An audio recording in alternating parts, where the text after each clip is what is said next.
Welcome to a new street photography video during which I used my 50mm lens on the Sony a7C II. I was shooting locally in my city of Hiroshima, and when I do so, I like shooting tighter and composing shots going for more graphic images. With the 50mm I can also jump into crop mode and have a 75mm equivalent field of view, so my intention going into that photo walk was trying to make some soul lighter inspired images. I like how he used layers and reflections to compress scenes and create these little visual puzzles. I don't have his talent and expertise, and in just a few hours of shooting it is quite unlikely to come up with photos that can match that level, but I think it is just good sometimes to have some sort of a goal or inspiration going into a photo shoot.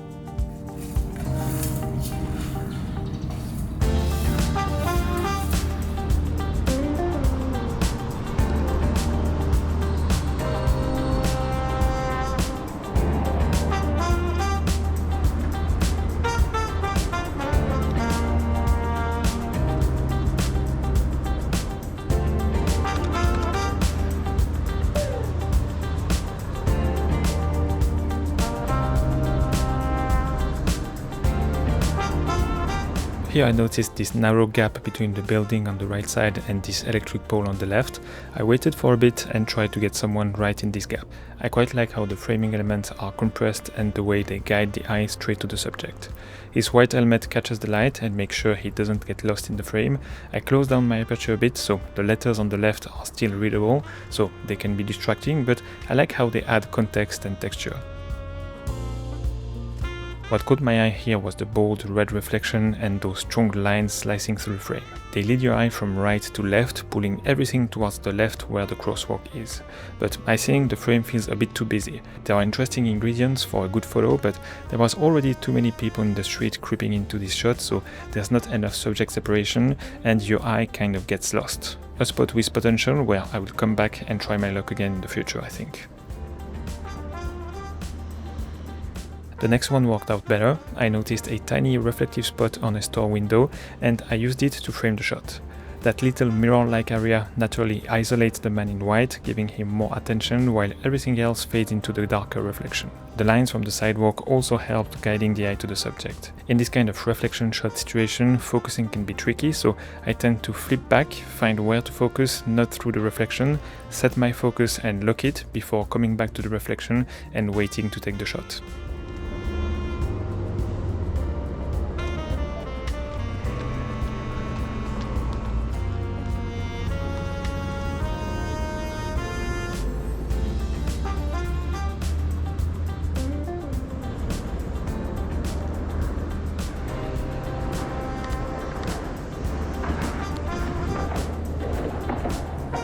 So here comes another reflection shot, but what drew me in here was the patchwork of color, the two shades of blue and the clean white lining between them.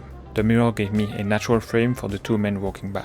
Simple elements, clean lines, colors, and I went for a slight tilt to include more of the light blue pattern at the bottom of the frame.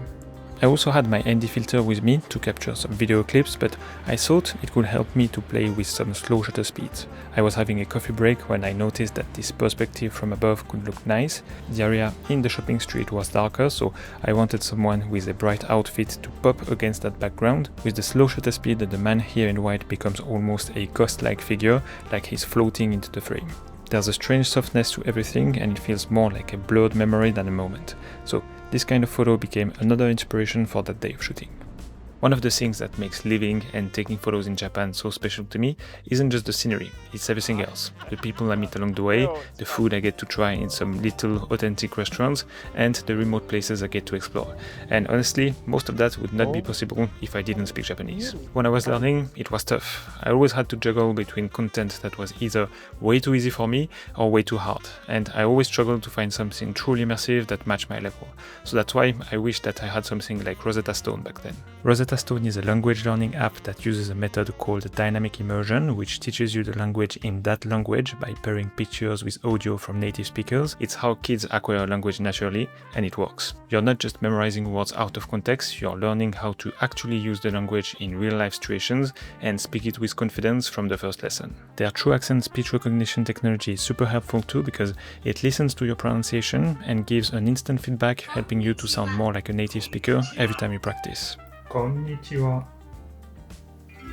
And the best thing is that it fits any schedule. Some lessons are as short as 5 minutes, so whether you are on your desktop or using the Rosetta Stone app on your phone, you can study anywhere. In your commute, in a cafe, or when you take a break during your photo walk. Now that I've reached a comfortable level in Japanese, it's my wife's turn to learn French. It's my native language, so she can connect even more with my family. As you can imagine, I cannot be available at all times to teach her new words or new phrases, but Rosetta Stone is always there to boost her progress. So if you're planning to travel, move abroad, or just want to connect with people in a new way, Rosetta Stone is one of the best tools out there to start learning a new language. With the link in the description, you can access all 25 languages from Rosetta Stone for over 60% off an unlimited language lifetime subscription, one payment, lifetime access, so start your language journey today.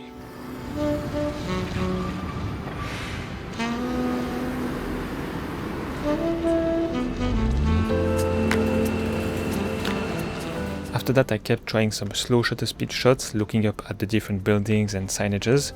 I went with a pretty slow one here, I think it was half a second, and if you nail the movement, it almost looks like a double exposure, but done in camera. The first one works well because of the strong lines and the bold red text, which hold the composition together even with all that movement. The second one feels even more abstract, overlapping buildings, signs, traffic lights. It becomes a very soft, layered cityscape.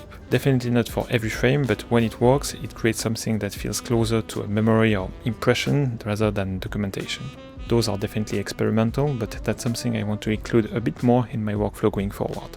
So I kept trying and went halfway on this overpass to have a perspective from above. I waited to get one unique subject crossing the road, and I'm pretty happy with how they turned out. I prefer the composition of this one, the framing is cleaner, the subject is more separated, and the overall balance just feels right. But in this other one, you see more of the man's white shirt, which gives the subject a bit more contrast and makes him stand out better. Still from the same overpass spot, but this time I went for a sharp frame instead of a blur. What stood out to me here was the colors. Blue outfit and a big red box. Obviously I played with the structures around me to create this frame in the frame where I placed the subject. And the posture of this delivery worker says it all. It was a hard day walking outside in such a hot summer day.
Nothing groundbreaking in this one, it is just a quiet composition with some bold colors and clean light. But what I wanted to show here was that after taking a first shot, I looked at it in camera and noticed that I could improve it by aligning the tip of the red cone with the line between the light and the shadow.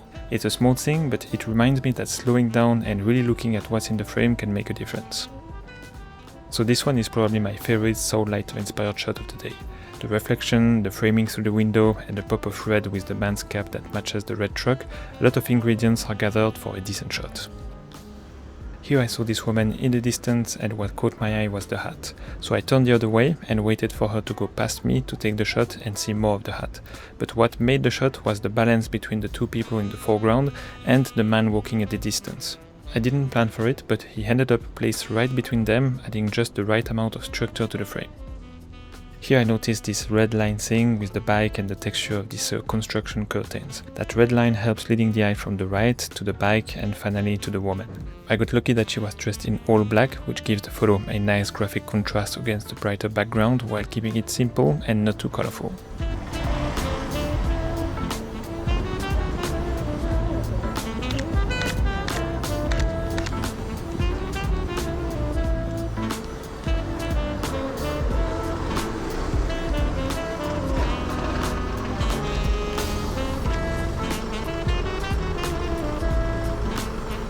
So at this point I actually didn't realize, but my GoPro overheated and shut off, but this is just to tell you how hot it was, and shooting in these conditions is not the easiest thing, but the light is nice, and yeah, I just have to do it. So these two shots didn't make it into the footage, and they are more like documentary style.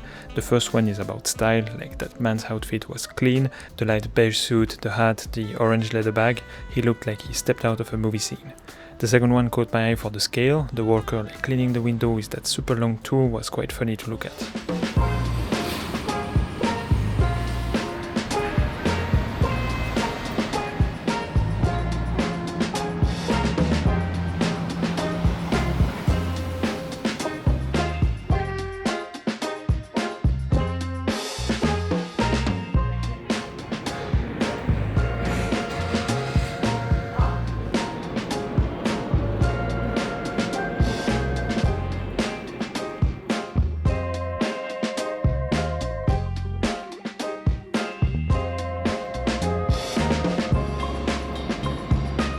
So this one is definitely my favorite of the day. It's not so lighter inspired, there's no motion blur, it's just a clean graphic frame. The simple color palette, the repeating line and the harsh contrasts all work together. I love that the subject is completely in the shadows, you get the form, the umbrella, the gesture, but not the identity. It adds a layer of mystery, I think.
So that's it for this video. As always, thanks a lot for watching all the way to the end, and see you next time. Bye.